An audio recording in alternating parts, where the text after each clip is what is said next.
Hello दोस्तों, आप सब कैसे हैं। उम्मीद है कि आप सब अच्छे होंगे। चलिए स्टार्ट करते हैं आज का वीडियो। आज हम इस वीडियो के माध्यम से पढ़ेंगे वायुमंडलीय ताप यानी टेम्परेचर ऑफ द एटमॉस्फेयर। आइए स्टार्ट करते हैं।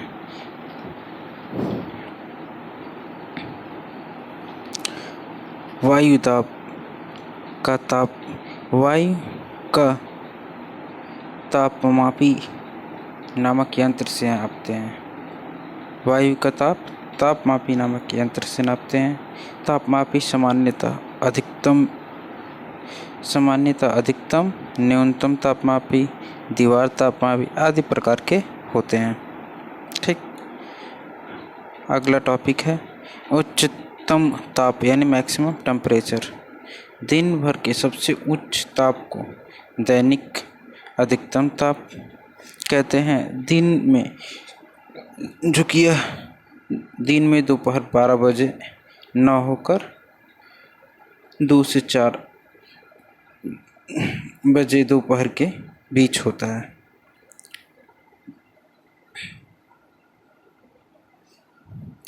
कब दिन का अधिकतम टेम्परेचर कब मापा जाता है? 12 बजे ना माप कर 2 से 4 के बीच मापा जाता है। चलिए आगे। यदि अगर हमें महीने भर का सबसे उच्चतम ताप को नोट करना है तो महीने भर के पाए जाने वाले उच्चतम ताप मासिक उच्चतम ताप कहलाता है।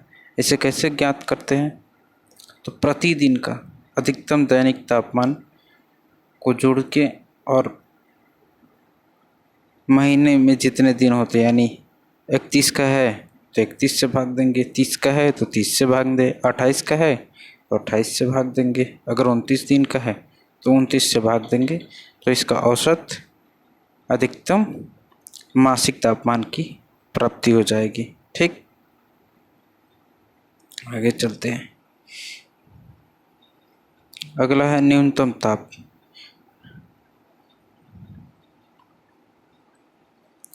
न्यूनतम ताप यानी मिनिमम टेम्परेचर। दिन भर के सबसे न्यूनतम ताप, जैसे ऊपर देखें हम दैनिक तापमान के बारे में, इसी तरह दिन भर के सबसे न्यूनतम ताप को दैनिक न्यूनतम ताप कहते हैं।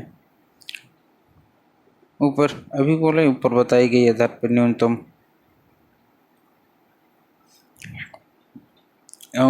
वार्षिक न्यूनतम ताप, औसत मासिक न्यूनतम ताप और औसत वार्षिक न्यूनतम ताप भी मालूम किया जा सकता है। ठीक उसी प्रकार मासिक निकाला जा सकता है, वार्षिक निकाला जा सकता है। ठीक, आगे क्या करें? न्यूनतम ताप रात को 12 बजे ना होकर, जैसे वो दिन को 12 बजे ना होकर शाम को 2 से 4 के बीच मापा जाता है, वैसे ही ये भी रात को 12 बजे न्यूनतम तापमान न होकर 4 से 5 बजे सुबह यानी भोर में पाया जाता है, क्योंकि ऊष्मा का विकिरण सुबह तक होता रहता है। ठीक, आगे पढ़ते हैं औसत तापमान।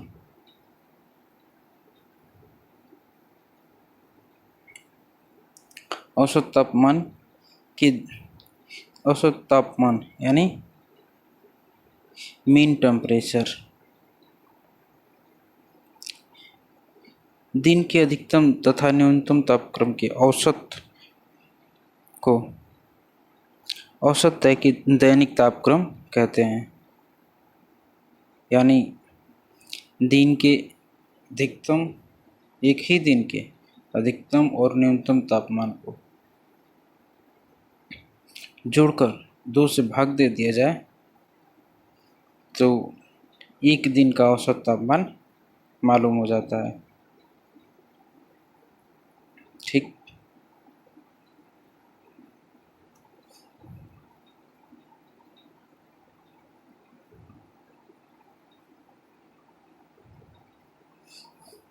आगे चलते हैं।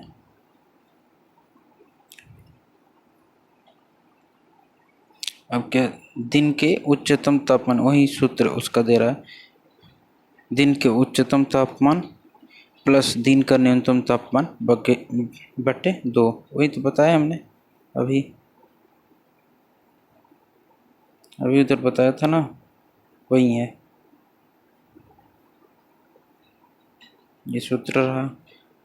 आगे देखते हैं मासिक औसत तापक्रम। इसमें इसे निकालने के लिए महीने के प्रतिदिन के औसत तापमान को जोड़कर तथा संपूर्ण जोड़कर उसमें मास के कुल दिनों से की संख्या से भाग दे देते हैं, मासिक औसत तापक्रम निकल जाता है। वही बात है ऊपर जैसा बताया गया कि अगर एक दिन का निकाले तो अधिकतम न्यूनतम तापमान लेके 2 से भाग दे देते हैं, और वहीं अगर एक महीने का निकालना है तो एक महीने के अधिकतम तापमान को और न्यूनतम तापमान के प्रत्येक दिन के सबको जोड़ के और उसके बाद 2 से भाग दे देंगे तो आ जाएगा,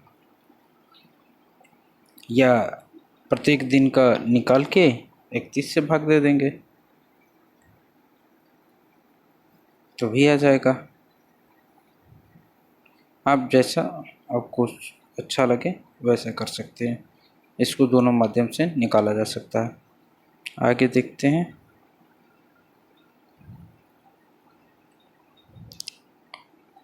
सूत्र भी दिया है इसका। और वार्षिक औसत तापक्रम, इसके बारे में निकालने के लिए 365 दिन के औसत तापमान के योग में 12 महीने से विभाजित कर दिया जाता है, यानी 365 दिन के औसत योग में 12 से, वही बात है एक महीने में 12 महीने, एक साल में 12 महीने होते हैं, तो 12 महीनों के औसत तापमान को जोड़ के और 12 से भाग दे देंगे तो निकल जाएगा।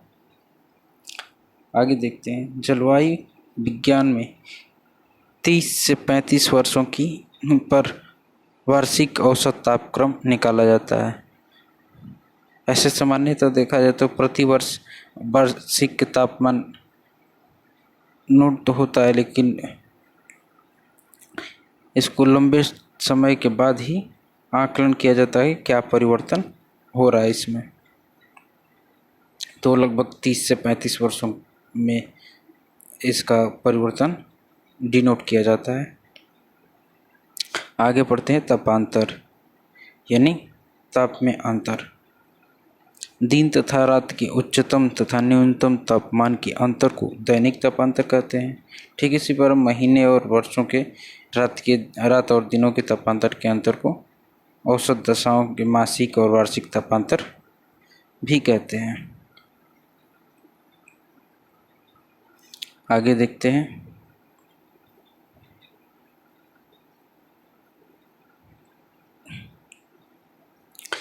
तापमान को प्रभावित करने वाले कारक। तो तापमान को प्रभावित करने वाले कारक कई प्रकार के हैं, यानी निम्नलिखित हैं जो आगे वर्णित है। देखते हैं आगे क्या लिखा है। पृथ्वी के धरातल पर एक समान तापक्रम की दशाएं नहीं होती हैं, यानी पृथ्वी के धरातल पर एक समान तापक्रम की दशाएं नहीं होती हैं। कुछ भाग पे उच्च का कह रहा है, कुछ भाग पे उच्च तो कुछ भाग पे न्यून तापक्रम क्षेत्र होता है। विभिन्नताओं की प्रदर्शित निम्नलिखित भौतिक महत्वपूर्ण प्रभाव डालते हैं, जिसके कारण धरातल पर असमान किसके कारण निम्नलिखित भौतिक तत्व, और भौतिक तत्व कौन कौन से हैं? वर्षा, आर्द्रता, तापमान, ये सब भौतिक पर्वत, पठार, ये सब भौतिक तत्व हैं। आइए पहला देखते हैं अक्षांश, यानी लैटिट्यूड। इसका क्या प्रभाव पड़ता है तापक्रम में। सूर्यताप की प्रचंडता अक्षांश पर निर्भर करती है। भूमध्य रेखा पर वर्ष भर सूर्य की किरणें लंबवत होती हैं। सूर्यताप की अधिकतम मात्रा प्राप्त होती है, यानी अक्षांश के दृष्टि से देखा जाए तो विषुवत रेखा पर सूर्य वर्ष वर्ष लंबवत चमकता है, अर्थात यहाँ सूर्य तप अधिक प्राप्त होता है। लेकिन वास्तविक रूप से देखा जाए तो यहाँ सूर्य तप आयनवर्ती क्षेत्रों में ही प्राप्त होता है, क्योंकि विषुवतरेखीय क्षेत्र में दोपहर के बाद घने बादल छा जाते हैं और खूब मूसलाधार बारिश होती है शाम 4 बजे तक, अर्थात और आयनवर्ती क्षेत्रों में ऐसी दशा नहीं होती है, लगातार सूर्य तप मिलते रहता है। चलिए आगे देखते हैं दूसरा क्या है।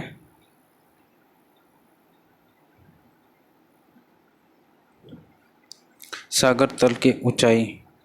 सागर तल से ऊंचाई है, ये कह रहा है कि सागर तल से जो स्थान जितना ऊंचा होगा, क्या कह रहा है, किसी स्थान में के तापमान पर उस स्थान की समुद्र तल से ऊंचाई का गर्म होने में सबसे महत्वपूर्ण योगदान होता है। यानी जो स्थान सागर तल से जितना ऊंचा होगा उस पे गर्म और ठंडा होने का प्रभाव भी उतना अधिक दिखेगा। इसके विपरीत ध्रुवों की ओर किरणें के तिरछेपन में वृद्धि के कारण सूर्यतप का भी मात्रा अपेक्षाकृत कम होता है। ये हम जानते हैं कि वायुमंडल में जैसे जैसे ऊपर जाते हैं तो तापमान प्रत्येक 165 मीटर पर 1 डिग्री सेंटीग्रेड घट जाता है। ठीक वही प्रोसेस यहाँ काम कर रहा है कि अगर जो स्थान समुद्र से ऊंचाई पे है तो उसका टेम्परेचर ऐसे ही कम होता जाएगा उसके नीचे, इसलिए कि वायुमंडल गर्म कैसे होता है, धरातली विकिरण से। ठीक,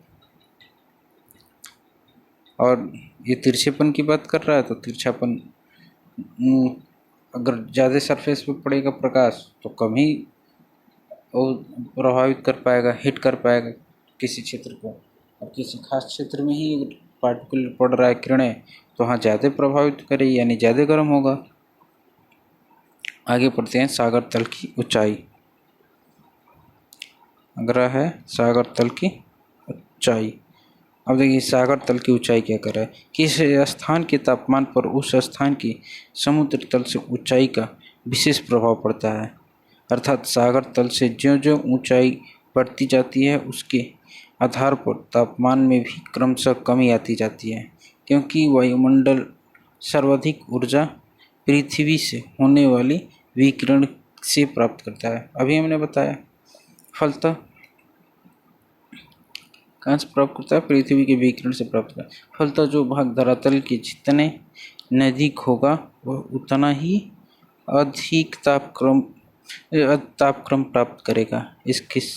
इसकी समीप की वायु भी सघन होती है तथा इसमें वायु की ऊपरी परत अपेक्षाकृत जलवाष्प एवं धूल कण आदि अधिक मात्रा में पाए जाते हैं।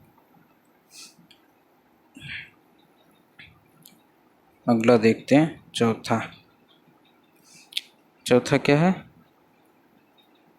सागर से दूरी। यानी सागर से जो स्थान जितना दूर होगा उस पर उसका इफेक्ट गर्म उतना ही वो गर्म होगा। देखिए पढ़ते इसमें क्या दिया है, जो भाग क्या कह रहा है, जो भाग सागर के नज़दीक होता है वह तापमान सम बना रहता है, यानी तापमान समान बना रहता है, उसमें ज़्यादा परिवर्तन नहीं देखा जाता। इसके विपरीत जो भाग सागर से जितना अधिक ही दूर होता है उसमें तापमान में उतने ही अधिकतम विषमता होती है। अभी बताया कि अधिकतम विषमता यानी अधिक होगा या कम होगा। यही कारण है कि सागरवर्ती भागों में तापांतर कम होता है तथा दूरस्थ क्षेत्रों में तापांतर अधिक होगा। भाई जब ठंडी के मौसम में वो स्थान ज़्यादा ठंडा हो जाएगा, गर्मी के मौसम में ज़्यादा गर्म हो गया तो तापांतर जाहिर सी बात है कि वहाँ तापांतर अधिक होगा। जैसे मान लीजिए दिल्ली भारत के वो समुद्र तल से दूरी पे है तो ठंडी के मौसम में काफ़ी ठंडी पड़ती है वहाँ, गर्मी के मौसम में गर्मी भी बहुत काफ़ी पड़ती है। आगे देखते हैं जल एवं स्थल का स्वभाव। तापमान को स्थलीय भाग की अपेक्षा तापमान को स्थलीय भाग की अपेक्षा क्या करा, तापमान को स्थलीय भाग की अपेक्षा अधिक तेजी से प्रभावित करता है। तापमान को स्थलीय भाग जल की अपेक्षा अधिक तेजी से प्रभावित करता है, क्योंकि यह जल की अपेक्षा सूर्य तप से जल्दी गर्म तथा जल्दी ठंडा हो जाता है, जिस कारण स्थलीय भाग तापमान जल की अपेक्षाकृत अधिक, स्थल जल की अपेक्षा शीघ्र गर्म एवं शीघ्र ठंडा हो जाता है। यानी स्थल भाग जल की अपेक्षा शीघ्र गर्म भी होता है और जल्दी से ठंडा भी हो जाता है। वही बात यहाँ कह रहा है कि जल का और स्थल का स्वभाव, जल देरी से गर्म होता है, उस देरी से धीरे धीरे ऊष्मा उत्सर्जित करता है, और धरातल जल्दी से, वो बताया क्या ना प्लैंक का नियम कि जो वस्तु जितनी तेजी से गर्म होती है उतनी ही तेजी से ठंडी भी होती है। आगे देखते हैं छठा, धरातल की गुण। अब देखिए ये उसी बात को इसमें भी कहा होगा, देखते हैं क्या दिखा। धरातल की प्राकृतिक एवं रंग का सूर्य तप के वितरण पर विशेष प्रभाव पड़ता है। कितना पड़ता है? विशेष प्रभाव। विभिन्न प्रकृति वाले धरातलों में भिन्न भिन्न मात्रा में सौर ऊर्जा का परिवर्तन होता है। हल्के रंग वाले धरातल की अपेक्षा काले रंग वाले धरातल द्वारा सूर्य तप का अधिक भाग अवशोषित कर लिया जाता है। यानी जो भाग काला यानी डार्क होगा, जानते हैं कि काला रंग ऊष्मा का अवशोषण करता है, तो भाई जाहिर सी बात है कि धरातल पे जो भाग काले रूप में होगा वो अवशोषण ज़्यादा करेगा। और हिमाच्छादित, आगे कह रहा है कि हिमाच्छादित भागों में सौरिक विकिरण की अधिक मात्रा में परावर्तित होता है। ऐसी परिवर्तन को हम अल्बिडो बोलते हैं। जब ये परिवर्तन अधिक होता है, अभी जानते भी हैं कि हिमच्छादित क्षेत्रों से परावर्तन अधिक होता है, यानी अल्बिडो अधिक होता है। ये क्या करा, हिमाच्छादित से परावर्तन अधिक मात्रा में होता है। हो जाने से कम ऊष्मा मिलने से तापक्रम कम हो जाता है, जबकि रेतीली मिट्टी से सौरिक विकिरण का अधिक अवशोषण होने के कारण तापक्रम दिन में अधिक हो जाता है। और ये अभी बताए थे ऊपर की जो वस्तु जितनी तेज से गर्म होती है उतनी ही तेजी से ठंडी होती है। रेगिस्तान में ठीक यही प्रोसेस चलते रहता है। रात में, दिन में बहुत काफ़ी गर्म हो जाएगा, रात में ठंडा हो जाता है, माइनस में टेम्परेचर कभी कभी चला जाता है। आगे देखते हैं अगला, ढाल की आकृति, ढाल की प्रकृति, यानी ढाल का क्या प्रभाव पड़ता है तापमान पे। तो धरातल का जो भाग सूर्य के ठीक सामने पड़ता है, यानी पर्वतों पे देख लें, एक साइड सूर्य का प्रकाश पड़ा और उधर का भाग ज़्यादा ही गर्म हो जाता है, और जो छाया क्षेत्र है उधर तापमान कम रहता है। वहीं तापमान का आगे देखते हैं, वहाँ का तापमान सर्वाधिक होता है, क्योंकि वहाँ सूर्य की किरणें सीधी पड़ती हैं, तथा जो भाग विपरीत अर्थात पीछे रहता है वहाँ तापक्रम कम होता है, क्योंकि वहाँ सूर्य तप की किरणें तिरछी पड़ती हैं। अभी ऊपर हमने बता दिया इसको। पहाड़ी ढालों पर इससे आसानी से अनुभव किया जा सकता है, पहले बता दिया। पठारी भागों में इसको, यानी पर्वतीय भागों में आसानी से अनुभव किया जा सकता है। आगे देखते हैं प्रचलित पवनों का क्या इफेक्ट होता है। प्रचलित पवनें तथा वायु राशियाँ देखते हैं।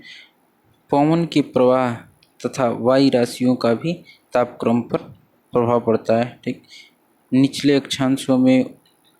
अक्षांशों से उच्च अक्षांशों को जाने वाले पवनों में तापमान अधिक तथा उच्च अक्षांशों से निम्न अक्षांशों को जाने वाली हवाएं तापमान को कम कर देती हैं। यानी जो विषुवत रेखा से हवाएं जाएंगी ध्रुव की ओर, वो जाहिर सी बात है गुजर जाएंगी तो गर्मी महसूस कराएंगी, और जो ध्रुव की ओर से हवा आ रही है विषुवत रेखा की ओर, वो ठंडा का आभास कराएगी। उसी प्रकार प्रचलित पवनें समुद्री धाराओं के प्रभाव को तटवर्ती क्षेत्रों में तक पहुंचाती है। स्थल भाग में समुद्र की ओर जाने वाली पवनें हवा के ताप में कमी कर देती हैं तथा समुद्र की ओर जाने वाली स्थलीय पवनें भाग तापमान में कमी लाती हैं।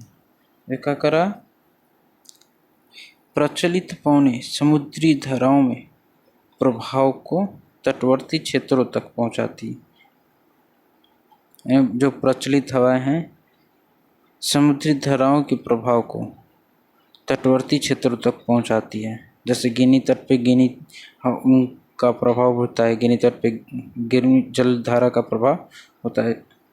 ठीक उसी प्रकार ये कह रहा है आगे, स्थल भाग में समुद्र की ओर जाने वाली, यानी स्थल भाग से समुद्र की ओर जाने वाली पवनों हवा के तापमान में कमी आती है। समुद्र की ओर जाने वाले वहाँ के तापमान में कमी करती हैं तथा समुद्रों की ओर जाने वाली पवनें स्थल भाग के तापमान में कमी कर देती हैं। तो ही बात जो हमने ऊपर अभी बताई थी, उसी बात को ये लिख रहा है थोड़ा लंबा चौड़ा करके। आगे पढ़ते हैं, सागरी धाराएं किस प्रकार से प्रभावित करती हैं। इसको पढ़ेंगे तो ऊपर वाला भी स्पष्ट हो जाएगा। अभी देखो क्या कर रहा है, गर्म खासी धाराओं के कारण खासी यहाँ हो गया, खाड़ी धाराओं के कारण क्षेत्रों सीमावर्ती यानी समीपवर्ती क्षेत्रों का तापक्रम सामान्य से ऊपर उठ जाता है। उसी प्रकार ठंडी धाराएं अपने निकटवर्ती क्षेत्रों के तापमान को कम कर देती हैं। जैसे लेब्राडोर धारा आती है उधर से, और जैसे गल्फ स्ट्रीम जाती है, दोनों मिलती हैं तो वहाँ का तापमान कुछ अलग हो जाता है, क्योंकि एक गर्म है एक ठंडी है। तो ठंडा के आभास और गर्म, देखो अभी उदाहरण भी दे रहा है, गल्फ स्ट्रीम के रूप में उत्तरी पश्चिमी भाग तथा क्यूरोसीबो जापान तथा उत्तरी अमेरिका के पश्चिमी तट पर अधिक ताप लाती हैं। लेब्राडोर, पेरू तथा कैलिफोर्निया धाराएं ठंडे होने के कारण प्रभावित क्षेत्रों को तापक्रम में अधिक नीचा कर देती हैं। अगला देखते हैं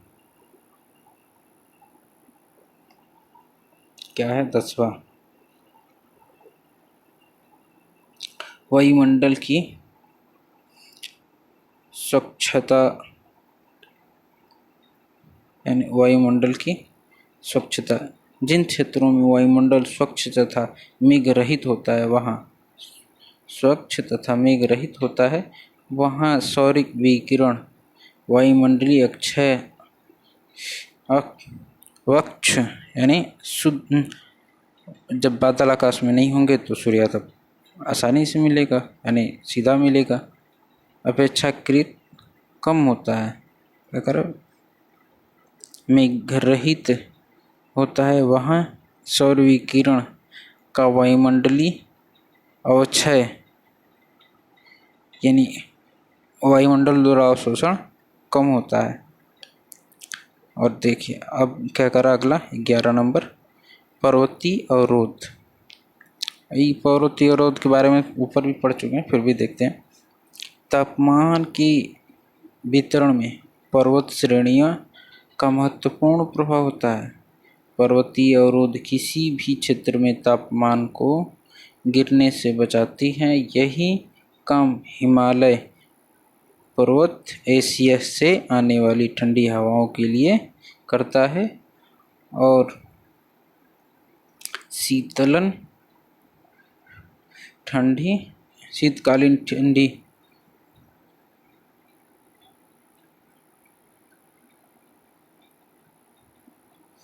हवाओं को रोककर अपनी दक्षिणी स्थिति में भारतीय भूभाग के शीतकाल को तापक्रम से गिरने से बताता है।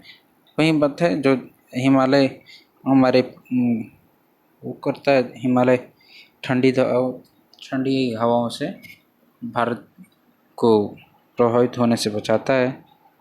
इसी पर्वतीय अवरोध में पढ़ते हैं। ठीक, तो आज की वीडियो में बस इतना ही। Thanks for watching. वीडियो को अच्छा लगे तो शेयर करें, लाइक करें और सब्सक्राइब करें। कम से कम सब्सक्राइब करें, अपने दोस्तों के पास शेयर करें ताकि हमें मोटिवेशन मिले और भी हम अच्छा करने का प्रयास करें। कमेंट ज़रूर करें।